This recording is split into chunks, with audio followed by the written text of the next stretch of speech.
संजय उवाच एवमुक्त्वा हृषीकेशं गुडाकेशः परन्तपः न योत्स्य इति गोविन्दम् उक्त्वा तूष्णीं बभूवः।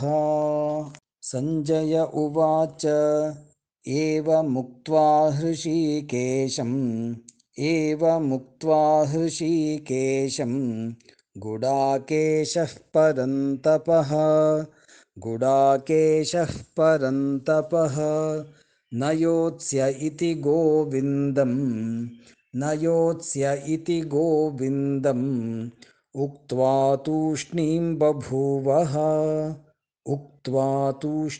बभूवः।